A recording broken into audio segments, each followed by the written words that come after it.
से पीएमसीएच में कोविड के पेशेंट के लिए डेडिकेटेड 100 बेड की व्यवस्था की गई है और सारे इंतजाम किए गए हैं। आज उसी को देखने के लिए और मरीजों से मिलने के लिए मैं आया था।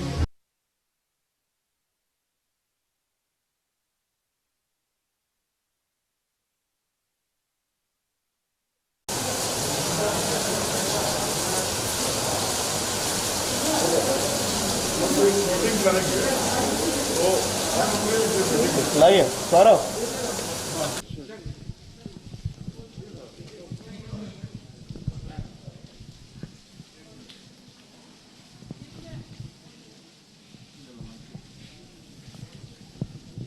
से पीएमसीएच में कोविड के पेशेंट के लिए डेडिकेटेड 100 बेड की व्यवस्था की गई है और सारे इंतजाम किए गए हैं। आज उसी को देखने के लिए और मरीजों से मिलने के लिए मैं आया था। 18 मरीज अभी यहाँ भर्ती हैं और सभी मरीज, एक एक मरीज को जाके मैंने देखा, मैंने उनसे हालचाल पूछा, यहाँ की व्यवस्था के बारे में पूछा। सभी लोगों ने ये बताया कि मैं जब यहाँ आया हूँ और किसी को 1 दिन हुआ, किसी को 2 दिन हुआ, कोई 3 दिन पहले आया है, सभी ने कहा कि मैं बहुत स्वस्थ महसूस कर रहा हूँ, पहले से कंफर्ट महसूस कर रहा हूँ। एक मुजफ्फरपुर के हैं, उन्होंने बहुत प्रसन्नता जाहिर की कि नहीं, यहाँ हमारी देख रेख हो रही है।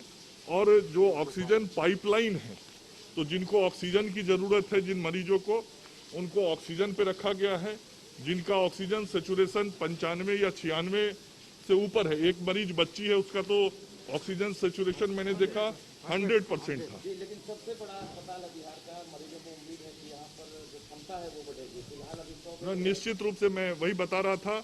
इसके अलावे वेंटिलेटर की भी व्यवस्था यहाँ पे की गई है, उसके लिए अलग एक डेडिकेटेड वार्ड बना है। उस वार्ड को भी मैंने जाके देखा जहाँ पर वेंटिलेटर लगाए जा रहे हैं। तो यदि किसी मरीज को जरूरत पड़ेगी तो वेंटिलेटर की भी सुविधा वहाँ मरीजों को मिलेगी। और जो हमारे डॉक्टर हैं और पारा मेडिकल स्टाफ है, उनके भी स्वास्थ्य की चिंता करनी हमारे लिए बहुत जरूरी है। तो वैसे जो हमारे चिकित्सक या चिकित्सा कर्मी जो संक्रमित हो जा रहे हैं, उनके लिए हम लोगों ने 15 बेड की व्यवस्था इस अस्पताल के अंदर की है, ताकि उनकी चिंता हम अलग से बेहतर तरीके से कर सकें, क्योंकि उनके स्वास्थ्य की चिंता भी हमारे लिए प्राथमिकता है।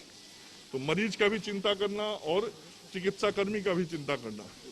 इसके अलावे अभी मैं चिकित्सा अधीक्षक और प्रिंसिपल के साथ बैठक करूंगा और अन्य भी सुविधा व्यवस्था जो है, उन सारे चीज़ों पे समीक्षा करने के बाद जो आवश्यक काम करने होंगे उसको हम सब लोग करेंगे। सर, लेकिन अभी भी कई लोगों की मौत हो रही है और जिनकी मौत हो रही है उनका कहना है कि केवल व्यवस्था के कारण मौत हो रही है। नहीं, देखिए, मैं ये जरूर कहूँगा कि कहीं से भी कोई कठिनाई शिकायत आ रही है तो हम लोग उसको तुरंत नोटिस में ले रहे हैं, काम कर रहे हैं।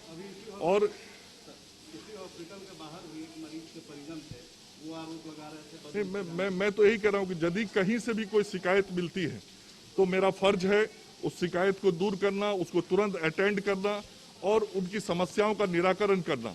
और इसीलिए मैं कल भी नालंदा मेडिकल कॉलेज हॉस्पिटल गया था, आज भी पीएमसीएच आया हूँ और मैं स्वयं जाके अस्पतालों में मरीजों से स्वयं मिल रहा हूँ, मरीजों से हालचाल ले रहा हूँ, चिकित्सक और जो प्रबंधन के लोग हैं उनके साथ बैठक कर रहा हूँ, ताकि हम बेहतर स्वास्थ्य सेवा अपनी राज्य की जनता को दे सके। जगह पे शिकायतें आ रही है कि मरीज अस्पताल पहुंचते हैं, एडमिट नहीं लिया जाता है, वो चक्कर लगाते रहते हैं एम्बुलेंस। नहीं, ऐसी शिकायत मेरे कान में आई थी 2-3 दिन पहले, लेकिन अब उन शिकायतों का भी निराकरण कर लिया गया। मैं बार बार कह रहा हूं कि हम लगातार बेहतर व्यवस्था देने की हर कोशिश कर रहे हैं।